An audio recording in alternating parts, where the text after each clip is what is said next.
피아제라는 교육 심리학자가 인지발달 이론이라는 이론을 주장을 했는데요.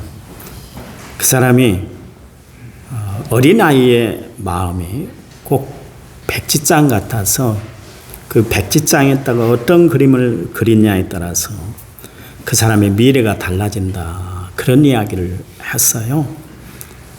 그러니까 마음에 어떤 그림을 그리고 살아가느냐에 따라서 우리의 생각이 바뀌고 또 우리의 습관이 바뀌고 우리의 인생관이 달라지고 우리의 삶, 라이프 스타일이 바뀌어진다. 그런 이야기예요. 신라권을 썼던 밀톤은 실명을 했고요. 악성 베토벤은 청력을 잃었고 미생물의 그 혁명가였던 파스테르는 중풍을 앓았습니다. 여러분이 잘 아신 바처럼 헬렌 켈러는 기머거리에다가 벙어리에다가 시각장애를 가지고 있는 삼중고를 앓았던 사람이었습니다. 그런데 그들은 한결같이 자신들의 약점을 잘 극복하고 성공한 인생을 살았던 것을 알 수가 있습니다. 똑같은 상황인데도 불구하고 어떤 사람은 절망하지만 어떤 사람은 절망을 이겨내요. 똑같은 상황에서 어떤 사람은 금방 회복되는가 하면 어떤 사람은 오랫동안 회복되지 못하고 그렇게 살아가는 사람도 있어요. 그러니까 그 소망과 절망 그 사이에 그 일을 어떻게 받아들이느냐 그 마음의 결과를 통해서 인생이 결정이 된다. 그런 이야기입니다. 주변에 보면 살아온 삶이 정말 열악한데도 불구하고 그 모든 어려움을 잘 이겨내고 살아가는 성도가 있는가 하면 믿음으로 승리하며 살아가는 성도가 있는가 하면 환경을 극복하지 못하고 넘어지는 교인들이 있습니다. 보세요. 수도원에서 지내면서도 지옥 같은 삶을 살아가는 사람이 있는가 하면 또한 감옥에 갇혀 있으면서도 불구하고 천국 같은 삶을 살아가는 사람이 있어요. 그러니까 내가 어떤 환경에 처해 있느냐 그게 중요한 것이 아니라 우리가 어떤 마음을 가지고 그 환경을 도전해 나가는가 마음으로 어떻게 극복해 나가는가 이게 참 중요하다는 사실이에요. 그러니 우리는 매 순간 의와 생명의 길로 역사하시는 성령이 내 삶을 주관하도록 그런 삶을 살아가는 성도들이 되시기 바랍니다. 그냥 내 마음을 아무리게나 내팽개치지 말고 성령님 내 마음을 붙잡아 주세요. 하나님이 내 생각을 주관해 주시기 원합니다. 하나님 앞에 기도하고 살아가는 성도들이 되시기 바랍니다. 세상 살아가면서 새삼 느끼는 게 뭐냐면 내 마음을 누가 주관하는가 이게 참 중요하다는 사실을 느껴요. 1957년에 선교사 슈바이처와 또 소설가 까미가 같은 해에 노벨상을 받았어요. 슈바이처는 평화상을 받았고 까미는 이방인이라는 작품으로 문학상을 받았습니다. 두 사람은 상금으로 각각 10만 달란트를 받았습니다. 까미는 그 상금으로 파리 근교에 별장을 지어놓고 고급 승용차를 그렇게 샀습니다. 하지만 1960년 1월 4일 고급 승용차를 타고 별장으로 가다가 교통사고가 나서 죽고 말았습니다. 그러나 슈바이처는 그 상금으로 아프리카 랑바렌에 병원을 지어줬습니다. 그 병원에서 원주민들을 치료하며 복음을 전하는 일에 일생을 바쳤어요. 까미는 어떻게 하면 내게 유익이 되고 편안함과 즐거움을 즐길 수 있을까? 어떻게 하면 내가 영화롭게 그렇게 살 수 있을까? 거기에 관심을 두고 살았어요. 반면에 슈바이처는 어떻게 하면 이웃을 사랑하고 하나님의 사랑을 실천하며 살아갈까? 그게 슈바이처의 주 관심사였습니다. 까미의 별장은 지금 누가 소유하고 있는지 알 수 없지만 슈바이처 병원은 지금도 생명을 살리고 있습니다. 이처럼 우리의 마음을 어디에 두고 고정시키고 살아가느냐, 어디에 두고 살아가느냐에 따라서 선한 사업에 쓰임을 받을 수도 있는가 하면 또한 나의 안위를 위해서 살아갈 수도 있는 것입니다. 기억하세요. 예수 믿는 우리는 세상을 그럭저럭 살다가 돌아갈 인생이 아니라 하나님의 기쁨이 되는 삶을 살아 하나님 앞에 거룩한 존재로 살아가는 성도들이 되어야 할 줄 믿습니다. 하나님이 우리에게 말씀하시잖아요. 너희는 마음을 다하고 성품을 다하고 뜻을 다하여 주 너희 하나님을 사랑하라 그랬어요. 온전히 하나님만 사랑하고 하나님만 바라보고 살아라 그런 이야기. 하나님 바라보고 살아갈 때 하나님이 책임져 주신다 그 말씀이에요. 바울은 우리가 예수를 믿음으로 그리스도의 마음을 가졌다 그렇게 이야기를 하고 있습니다. 이 시간 나의 마음속에 예수님이 계시는가? 나는 그리스도의 마음을 가지고 살아가고 있는가? 다시 한번 우리 자신을 살피는 시간이 되어야 할 줄 믿습니다. 누가 내 마음을 주장하느냐에 따라서 내 마음의 상태가 달라지는 거예요. 성령이 내 마음을 주관하고 관리하면 그리스도의 사람으로 은혜 안에 살아가고 감사하는 사람으로 살아가게 되지만 마귀가 내 마음을 조장하고 내 마음을 이끌고 가면 죄의 종으로 살아가게 되는 거예요. 감정이나 생각, 기억이 자리하는 곳이 마음이다 그렇게 이야기합니다. 그래서 마음을 영어로 mind, heart, feeling, spirit 그렇게 표현을 하고 있습니다. 사람 마음에 들면 당신이 마음에 들어 그런 이야기를 하잖아요. 그것은 내 자신에게 딱 맞는 스타일이다 그런 이야기입니다. 하나님이 다윗을 봤을 때 내 마음에 맞는 사람이야 그랬어요. 사도행전 13장 22절 말씀에 다윗을 왕으로 세우시고 증언하여 이르시되 내가 이새의 아들 다윗을 만나니 내 마음에 맞는 사람이라 내 뜻을 다 이루게 할 것이다 그렇게 이야기를 하고 있습니다. 하나님이 다윗을 봤는데 딱 하나님 마음에 들었다는 거예요. 하나님 마음에 딱 들었대요. 하나님이 원하시는 스타일의 삶을 살았다 그런 이야기예요. 여러분 세상에 내 마음에 드는 사람 만나기가 쉽지 않습니다. 그렇잖아요. 마음에 드는 사람 만나는 거 쉽지 않아요. 마음에 들어서 결혼했는데 후회하잖아요. 마음에 들어서 친구 삼았는데 나중에 헤어지고 말잖아요. 그러니 마음을 맞추고 마음에 드는 사람을 만나고 살아간다는 것이 세상이 쉽들 않아요. 그런데 다윗은 하나님 마음에 드는 사람이 됐어요. 가끔 우리는 마음이 불편하다 그렇게 표현합니다. 또 나는 마음이 슬퍼, 나는 마음이 아파, 나는 마음이 기뻐 그런 말을 하는데요. 그것은 우리 마음속에 이 각종 감정들이 들어있어서 내 기분에 따라서 그렇게 감정들이 표현될 때 기쁘다, 슬프다, 힘들다, 어렵다, 즐겁다, 행복하다 그렇게 표현하고 살아가는 거예요. 인간의 마음에는 희노애락의 감정이 그렇게 자리하고 있기 때문에 그렇습니다.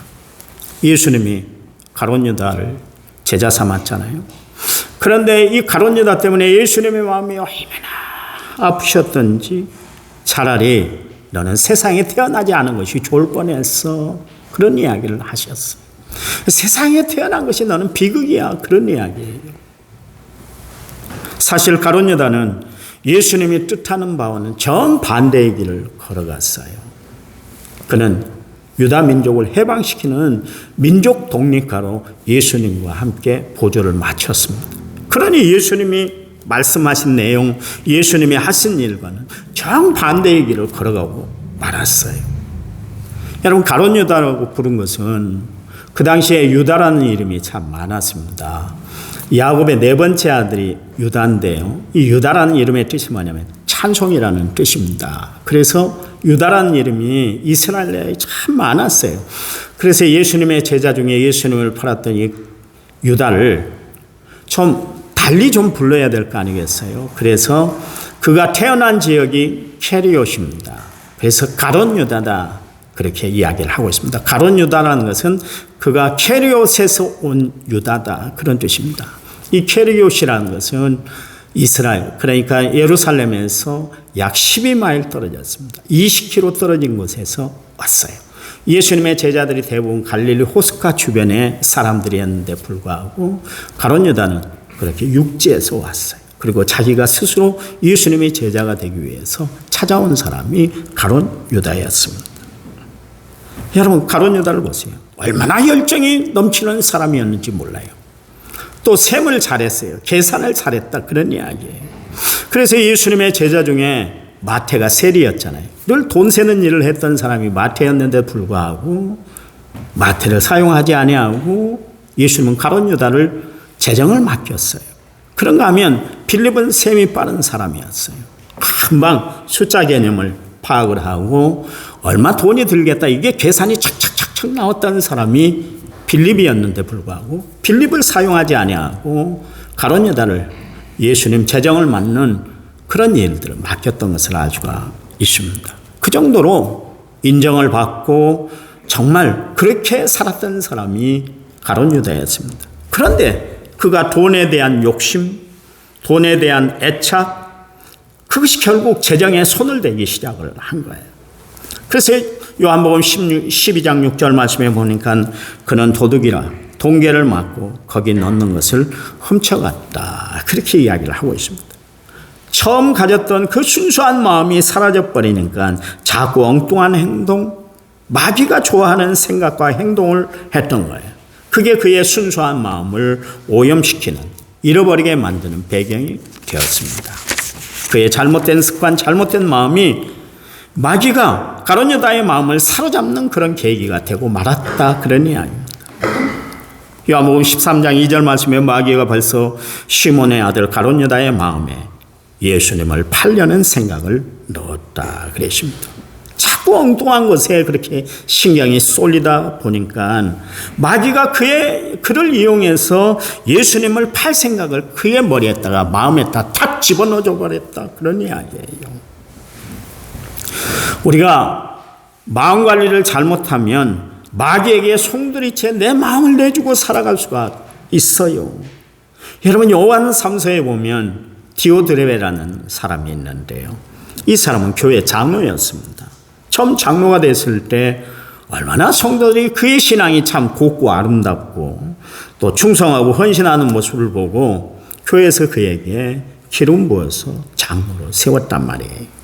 그만큼 인정받는 장로가 됐는데 이 사람이 장로가 되고 나니까 행동이 180도 딱 바꿔져 버렸어요. 마음이 교만해져서 자신이 으뜸이길 원했습니다. 직분이 지어지니까 하루아침에 사람이 변심하고 말았다, 그런 이야기예요. 자기만이 최고라는 의식을 가졌기 때문에 다른 사람들은 눈에 들어오지도 않고 성에 차지도 않았어요. 그래서 악한 말로 사도 요한의 일행을 헐뜯었고 또 선교 여행을 하는 그런 나그네 된 사역자들, 그리스도인들을 환대하지 않았습니다. 만약 교인들 중에 그런 나그네 된 전도 사역자들을 이렇게 환대를 하면 교회에서 쫓아내는 일을 했던 사람이 바로 디오드레베였습니다. 마음이 타락하니까 온갖 마귀 짓거리만 하고 말았다, 그런 이야기예요. 자기 나름대로 교회 일을 한다고 했지만 사실 그것은 하나님이 좋아하시는 일이 아니었어요. 하나님이 원하시는 일이 아니었다, 그런 이야기입니다. 그러니 우리는 매 순간 마음 관리를 잘하고 살아야 된다, 그런 이야기예요. 여러분, 나무를 심은 것 중요하지만 더 중요한 것은 그 나무를 잘 관리하는 것이 중요한 거예요. 저희 교회 앞에 소나무 2그루가 있잖아요. 금방 죽을 것 같아서 한 해는 그래서 긴급 처방을 했잖아요. 가지를 다 치고 목초액을 뿌리고 퇴비를 주고 정성을 다해서 관리를 했더니 그 나무가 지금 살아있는 거예요. 만약 그대로 뒀으면 죽었을 거예요. 다 죽어가는 나무 관리하니까 살아났잖아요. 여러분, 나무가 멋있는 관상수가 되려면 나무 관리를 잘 해줘야 되는 거예요. 가실수에서 풍성한 열매를 얻으려면 마찬가지로 관리를 잘 해줘야 되는 거예요. 어떤 주인이 포도원에 무화과 나무를 심었습니다. 여러분, 포도밭은 해년마다 퇴비를 줘야 되고 관리를 해야 되고 전지를 해야 돼요. 근데 무화과는, 저희 집에도 무화과가 있었습니다만은 무화과는 관리 안 해도 지가 잘 자라요. 병충해도 없습니다. 다른 나무들은 다 병충해가 있잖아요. 그런데 무화과 나무만큼은 병충해가 없어요. 해가리도 안 해요. 이 나무는 잘 자랍니다. 저희 집에 담벼락에서 이 한 그루 나무가, 무화과 나무가 있었는데요.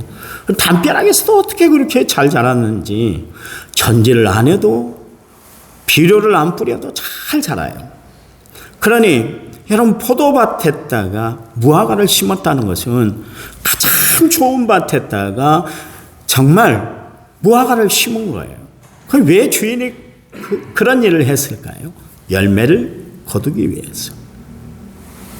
그런데 3년이 됐는데 불구하고 이 무화과 나무가 열매를 맺지를 않은 거예요.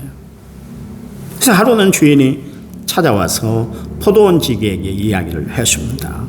아니, 내가 3년 동안 이렇게 과실을, 그 무화과 열매를 얻으려고 이렇게 찾아왔는데 한 번도 열매를 맺지를 못했어. 당장 도끼를 찍어 버려라. 그렇게 이야기를 했습니다. 왜냐하면 땅만 허비할 수가 없기 때문에 그랬습니다. 그때 포도원지기가 주인에게 간청을 하잖아요. 한 해만 그대로 두시면 내가 두루 파서 거름을 주고 관리하겠다 그랬습니다. 여러분, 관리를 해도 열매가 부실할 때가 있는데 그나마 관리가 안 되면 어떻게 되겠어요? 과실수는 끊임없는 관심과 관리를 통해서 실한 열매, 아름다운 열매를 맺을 수가 있는 거예요. 마찬가지로 우리의 마음을 그대로 두면 안 되는 거예요. 마음도 관리가 중요해요. 관리를 해야만 좋은 마음, 바른 마음이 되는 거예요. 예수님이 하루는 제자들에게 씨 뿌리는 비유를 말씀하셨잖아요. 거기 4가지 밭이 있다 이야기를 하십니다. 길가밭, 돌짝밭, 그 다음에 가시덤불밭, 그리고 옥토라 그랬습니다. 길가는 완고한 마음이에요. 마음이 굳어있는 마음. 이런 것에는 씨가 열매를 거둘 수가 없다. 씨가 자랄 수가 없다. 그런 이야기예요. 또 돌짝밭입니다. 처음에는 가지가 나온 듯 했지만 뿌리를 내리지 못해서 그만 고사되고 말았습니다. 이도 역시 마찬가지로 열매가 없게 되었다. 그런 이야기예요. 가시떨기에 씨가 뿌려졌어요. 그랬더니 세상 염려와 재리의 유혹, 온갖 세상 것 때문에 역시 씨가 자라지를 못했어요. 그리고 옥토에 씨를 뿌렸더니 100배, 60배, 30배의 결실을 맺었다. 그렇게 이야기를 하고 있습니다. 여러분, 분명히 기억하시기 바랍니다. 옥토는 그냥 되는 것이 아니에요. 땅을 갈아파야 되고 돌을 다 골라내야 되고 잡초와 뿌리들을 뽑아내야 돼요. 수고 없이는 옥토가 만들어질 수가 없는 거예요. 어떤 땅이라도 여러분 방치해둬 보세요. 그대로 내버려 두면 잡초가 무성해져서 사용이 불가능한 그런 밭이 되고 마는 것입니다. 마음도 그대로 두면 온갖 잡초가 다 자라나게 돼 있어요. 육체의 소욕에 빠지고 만다, 그런 이야기예요. 여러분, 내 마음을 말씀과 기도로 관리해서 은혜로운 마음이 되는 성도들이 되시기 바랍니다. 은혜되는 삶을 살아가는 성도들이 되시기 바랍니다. 디모데전서 4장 5절 말씀에 하나님의 말씀과 기도로 거룩해진다 그랬습니다. 우리 마음에는 2가지 마음이 있어요. 육의 마음과 영의 마음이 있습니다. 그런데 육의 마음은 육신의 소욕을 요구하게 됩니다. 육신의 소욕이 뭐예요? 정욕이에요, 정욕.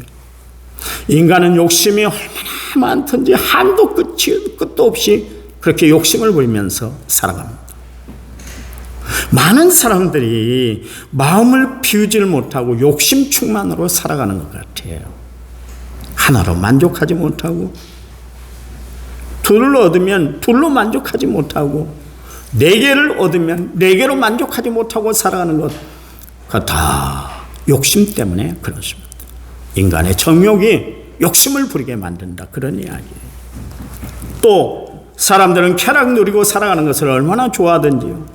디모데후서 3장 4절 말씀에 보니까 쾌락 사랑하기를 하나님이 사랑하는 것보다 더한다 그랬잖아요. 여러분, 소돔과 고모라 성이 멸망당한 것, 폼페이가 최후를 맞이했던 것, 로마가 망한 이유는 사람들이 그 쾌락에 깊이 빠져버렸기 때문에 결국 그런 비참한 결말을 맞고 말았던 것을 알 수가 있습니다. 여러분, 쾌락은 인간을 타락하게 만드는 길잡이가 되는 것입니다. 살인함에 육신의 소욕은 살인하게 만들어요. 우리가 마음으로 사람들을 수없이 죽이고 살아가고 있잖아요. 그렇잖아요. 남을 무시하고 질시하고 비판하고 비난하고 그게 사람을 죽이는 거예요. 죽이는 거예요. 이게 육의 마음인 거예요. 그러나 영의 인도함을 받는 마음은 의와 평강과 희락이다 그랬습니다. 육의 마음은 하나님의 기쁘신 일을 하게 만드는 거예요. 또한 그 마음에는 세상이 줄 수 없는 평강과 위로가 함께하는 마음이에요. 그리고 기쁨과 즐거움이 넘쳐나게 됩니다. 세상 사람들은 자신이 원하는 것을 이루었을 때, 가졌을 때 그때 기뻐하고 즐거워하죠. 그런데 원하는 것, 가지고 싶은 것들을 얻지 못했을 때는 사람들은 우울해지고 슬퍼하고 낙심하고 원망하고 불평하며 살아가게 됩니다. 그러나 영의 마음을 가진 사람들은 이 모든 것을 다 초월해서 누리는 하나님의 거룩한 역사가 있어요. 여러분, 예수 믿는 여러분, 세상 것도 우리가 가지고 싶은 거 가지지 못했다고 해서 여러분 불안해하고 염려하고 원망하며 사는 것이 아니라 하나님이 우리에게 주신 것을 감사함으로 누리고 살아가는 성도들이 되시기를 간절한 마음으로 부탁을 드립니다. 드려요. 바울이 빌립보서 4장 12절 13절 말씀에 이런 이야기를 했잖아요. 내가 비천에 처할 줄도 알고 풍부에 처할 줄도 알아. 모든 일 곧 배부름과 배고픔과 풍부와 궁핍에도 처할 줄 아는 일체의 비결을 배웠다. 그러면서 내게 능력 주신 자 안에서 내가 모든 것을 할 수 있다. 그랬습니다. 얼마나 멋진 고백인지 몰라요. 우리는 없으면 불평하고 있으면 자만하고 그렇게 살아가는데 바울은 있어도 없어도 좋다. 하나님이 나에게 능력 주셔서 모든 것을 감당하게 하시니까 또한 그 일체의 비결을 배워서 합력하여 선을 이루시는 하나님을 바라보고 살아가게 하니까 나는 어떤 형편에 처하든지 간에 다 이겨내고 감당하고 승리하며 살아갈 수가 있다. 그렇게 이야기를 했어요. 여러분, 살아가면서 느끼는 게 우리의 마음의 작용이 참 중요하다는 것이에요. 중요하다. 이 마음이 어떤 때는 넓어지기도 한가 하면 어떤 때는 딱 좁아지기도 해요. 넓을 때는 저 태평양 바다보다 더 넓어요.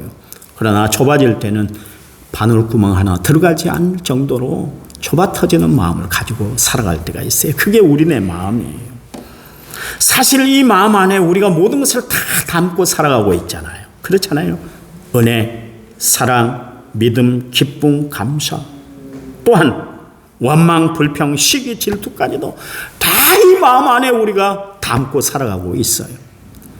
사람들은 마음에 선을 담고 살아가기도 하고 악을 담고 살아가기도 합니다.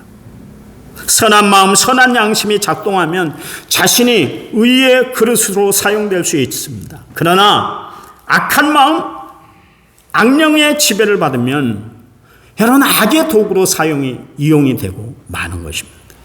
사울왕이 다윗을 처음에 봤을 때 얼마나 용맹스럽던지요. 골리앗을 물리쳤잖아요.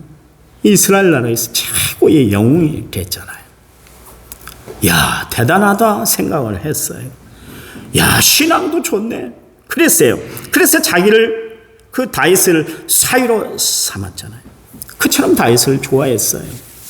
그런데 어느 날 사람들이 전쟁이 끝나고 돌아오는데 보니까 다윗을 향해서 노래를 지어서 하나 부르는데 사울은 천천히고 다윗은 만만이다 그랬습니다.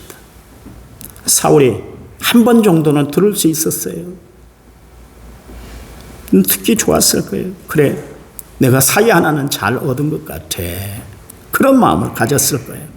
그런데 문제는 전쟁에서 돌아올 때마다 백성들이 그 노래를 계속 부르는 거예요. 그러다 보니까 사울이 그 노래를 들을 때마다 마음이 이제 불편해지기 시작했습니다. 아니, 그때 문득 이거 그만두면 안 되겠는데, 이대로 두어서는 안 되겠는데, 어쩜 내 자리가 위태해질지도 몰라. 아니, 다시 혹시 백성들의 인기를 등에 업고 내 목에다가 칼을 댈 수도 있을 것 같아. 그런 생각을 가진 거예요. 이런 생각이 딱 드는 순간 그때부터 마음이 불안해지고 평안과 냉정함을 잃어버리고 말았던 거예요. 아니, 내 아들 압살롬이 내 뒤를 이어서 왕이 돼야 되는데 다윗이 왕이 되면 안 돼. 이거 영 불안하네. 그 순간 사울의 마음이 좁아지기 시작했습니다. 그 마음에 결국 마귀 사탄이 딱 자리하고 말았어요. 그래서 생각해낸 것이 뭐냐면 사이인데도 불구하고 다윗을 내가 죽여야 되겠다. 다윗을 죽이려고 했잖아요. 창을 6번이나 던졌어요. 그때마다 하나님이 창이 다 비껴가게 해서 다윗이 살아남았지. 만약 그때 한 번이라도 제대로 명중이 됐다면 다윗은 이 땅의 사람이 되질 못했을 거예요. 심지어 그가 40년 동안 이스라엘을 통치하고 집권했는데요. 20년 동안 다윗을 쫓는 일에 혈안이 돼서 오직 다윗 죽이는 일에만 그렇게 모든 정신을 집중을 하고 말았습니다. 헛된 일에 분유하고 말았다, 그런 이야기예요. 왜 그랬을까요? 사울의 마음이 좁아져서 그래요. 마귀가 그의 마음을 좁아지게 만든 거예요. 아시나요? 성령은 우리의 마음을 넓게 만드신 줄 믿으시기 바랍니다. 그러나 마귀는 우리의 마음을 좁아 터지게 만들어서 남을 이해하지도 못하고 오해가 가득하게 만들고 그래서 원망 불평하며 살아가도록 만드는 것이 마귀가 우리에게 주는 마음이에요. 여러분, 마음을 넓히고 살아가시기 바랍니다. 성령이 여러분의 마음을 주관하시는 아름다운 성도, 믿음의 성도가 되시기를 간절한 마음으로 부탁을 드립니다. 저는 사람의 크기는 마음의 크기라고 봐요. 키가 크고 몸짓이 크고 등치가 크다고 해서 그 사람이 넓은 마음의 사람이 아니에요. 큰 사람이 아니에요. 바울이 그의 외모에 대해서 외경에서 이렇게 표현을 했어요. 바울은 참 인물이 못생겼습니다. 머리는 활딱 벗겨진 대머리고요. 눈은 일자 눈썹, 두꺼운 눈썹입니다. 그러니 성격이 얼마나 그러겠어요. 좋은 성격 아니었습니다. 그런데다가 매부리 코였어요. 입술은 툭 까졌고 몸엔 질병이 있었잖아요. 키는 작아 단신이었습니다. 근데 누가 바울의 외모를 보고 그가 마음이 좁아 터진 사람이라고 이야기할 수 있어요? 아니요. 그의 마음을 그리스도가 주관하고 그리스도가 그의 마음을 지배했기 때문에 그는 믿음의 큰 사람이 됐어요. 그가 빌립보서 2장 5절 말씀에서 너희 안에 이 마음을 보라고 그리스도 예수의 마음이다 그랬습니다. 바울은 늘 예수 그리스도의 마음을 가지고 살았기 때문에 좁아 터지질 않았어요. 마음이 넓었어요. 여러분, 우리의 좁아 터진 마음으로는 정말 하나님을, 예수 그리스도를 마음에 모셔드릴 수가 없어요. 마음이 넓었던 바울이 그 당시에 바울을 너무나 힘들게 했던 고린도 교회 교인들을 향해서 이런 이야기를 했습니다. 고린도후서 6장 11절 13절인데요.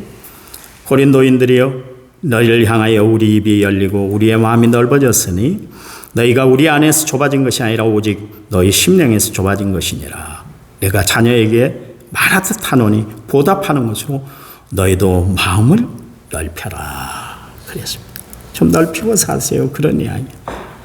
나도 좁아 터진 사람이었는데 나도 유대계밖에 모르고 그렇게 살았던 사람이고 내 의견만 관철되기를 원하고 그렇게 살았던 사람이었는데 내가 예수를 만남으로 말미암아 내 마음이 넓어졌어요. 그러니 여러분, 나에게 시시비비하면서 그렇게 나에게 이래라 저래라 이야기하지 말고 여러분의 마음을 넓혀서 넓은 마음을 가지고 좀 살아가시기 바랍니다. 바울이 그런 이야기를 했어요.